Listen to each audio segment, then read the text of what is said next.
Kiedy myślę o Chorwacji, pierwsze co przychodzi mi do głowy to morze, kamienne miasteczka i droga, na której co chwilę chcę się zatrzymać tylko po to, żeby powiedzieć: muszę zrobić tu zdjęcia.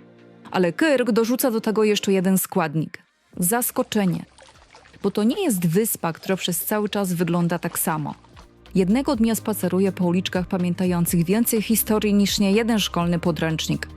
Chwilę później stoję nad klifem, a na końcu ląduję w krajobrazie, który wygląda tak, jakby Chorwacja na moment pożyczyła dekoracje z filmu o Księżycu. I właśnie dlatego zabieram was dziś na Krk.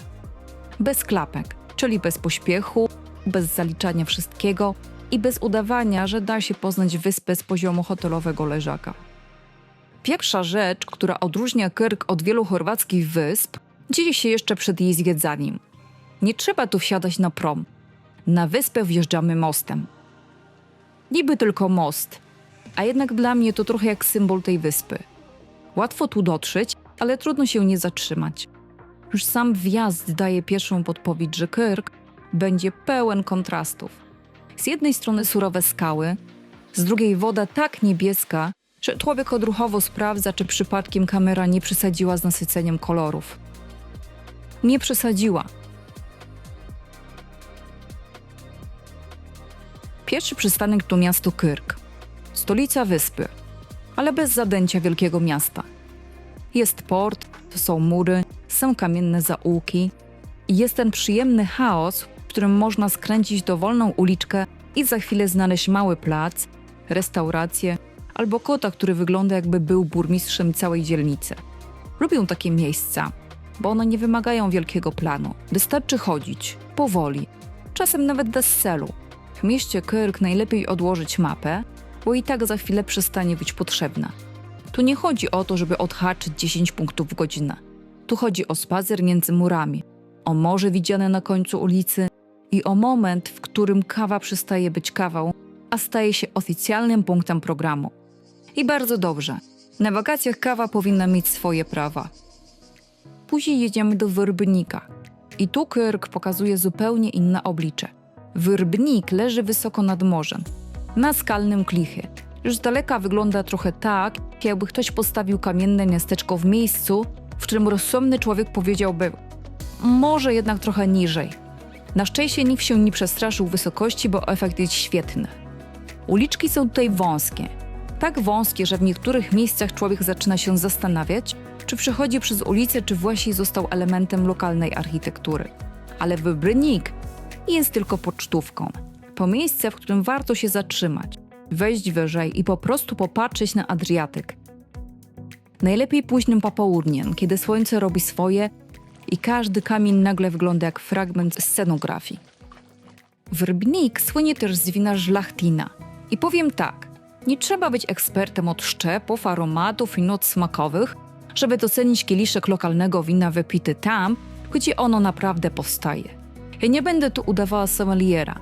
Wiem tylko tyle, że widok na morze, lokalne jedzenie i dobre wino tworzą zestaw, przy którym nawet najbardziej ambitny plan zwiedzenia zaczyna się zmieniać w może jednak jutro. I to jest właśnie podróżowanie bez klapek. Nie biec od atrakcji do atrakcji. Zostawić sobie przestrzeń na przypadek. Zachód słońca i danie, które nie było w planie. Z Vrbnika ruszamy na południe, do Baszki. I tutaj robi się naprawdę widowiskowo.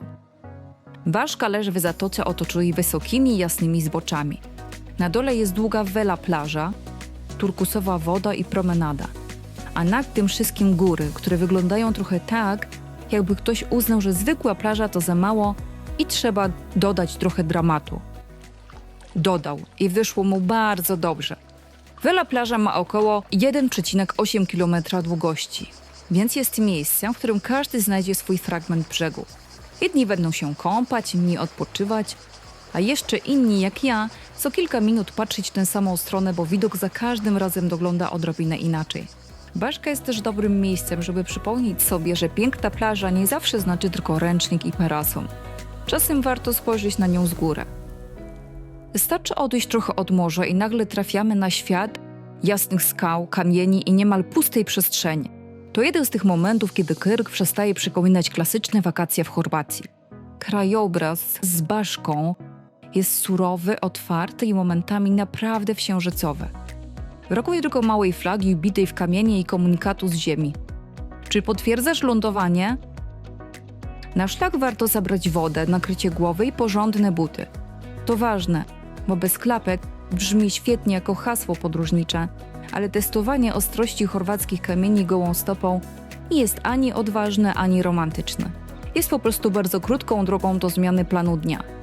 Za to sama wędrówka daje coś, czego nie widać z poziomu plaży.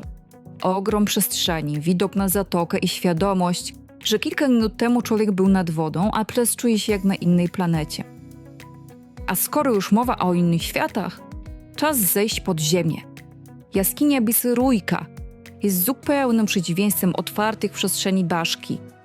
Po słońcu, wietrze i jasnych skałach nagle trafiamy do chłodnego wnętrza, gdzie światło jest przygaszone, a czas płynie trochę wolniej. To nie jest miejsce, które zajmuje cały dzień, ale właśnie dlatego dobrze pasuje do planu zwiedzania wyspy. Jest ciekawą przerwą między plażami, miasteczkami i widokowymi drogami. W środku są stalaktyty, stalagmity i formacje, którym człowiek od razu próbuje nadać własne nazwy. Ja zwykle widzę tam rzeczy, których nic poza mną nie widzi, ale od tego jest wyobraźnia.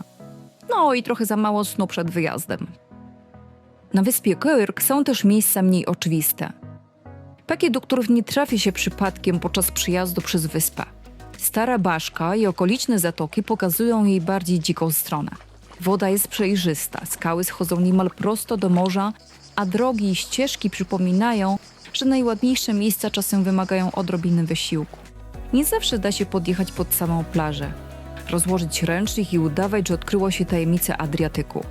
Czasem trzeba zejść, czasem poszukać, czasem po prostu zgodzić się na to, że telefon z kieszeni nie jest najlepszym kompanem podczas stromego podejścia. Ale nagroda jest bardzo konkretna. Ciszej, spokojniej i piękniej.